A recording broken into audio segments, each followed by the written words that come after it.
KBR news కి స్వాగతం. సరే, ఇందులో ఇది క్లీన్ చిట్ వచ్చింది. నెక్స్ట్ ఏం తీసుకున్నారు? బాత్రూమ్ కెమికల్స్ తీసుకున్నారు. అవునా? బాత్రూమ్ కెమికల్స్ ఏమన్నా రోజ్ వాటరు, పన్నీర్ వాటరు, సెంటు వాటర్తో చేస్తారా? చెయ్యరు.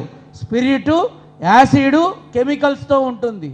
మరి ఈ కెమికల్స్ ఉన్నటువంటి విధానం లడ్డూలోకి వస్తే లడ్డు అదే రూపంలో ఉంటుందా? లడ్డు అదే రూపంలో? నేను సూటిగానే ప్రశ్నిస్తున్నా. ఏమాత్రం ఉండదు. సరే, నిన్నగాక మొన్న పెద్ద ఎంక్వైరీనే వేశారు కదా, రాజమండ్రిలో ఏదో పాలకి సంబంధించిన విధానంలో కల్తీ జరిగిందని.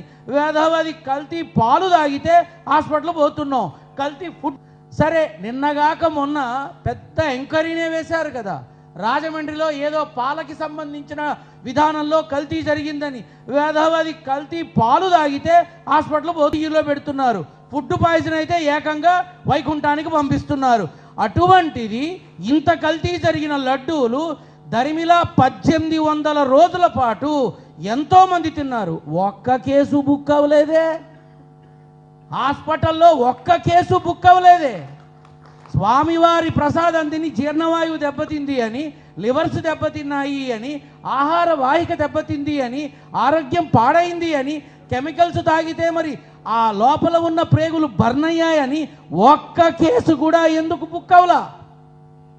ఆలోచించాలి. ప్రతి ఒక్కరూ ఆలోచించాలి. ఈ మాధ్యమాల ద్వారా, ఇప్పుడు చూపిస్తున్న మాధ్యమాల ద్వారా యావత్ ప్రజానీకాన్ని నా యొక్క సందేహాన్ని మీ ముందు వ్యక్తపరిచా. రాజమండ్రిలో కల్తీ పాలు తాగితే హాస్పిటల్కి పంపించారు.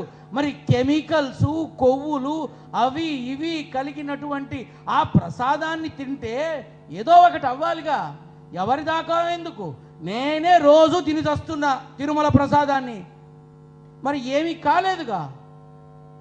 దీన్ని బట్టి ప్రతి ఒక్కరూ ఆలోచించాల్సింది ఏమిటి అంటే, రాజకీయం చెయ్యాలి, రాజకీయ పరమైన యుద్ధం చెయ్యాలి.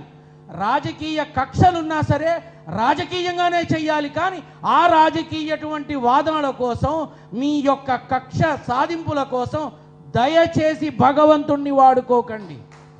దయచేసి భగవత్ ప్రసాదాన్ని వాడుకోకండి. అది మహామహిమాన్వితమైన ప్రసాదం. యావత్ ప్రపంచానికి పంపబడుతున్న ఒకే ఒక్క ప్రసాదం తిరుమల లడ్డు ప్రసాదం.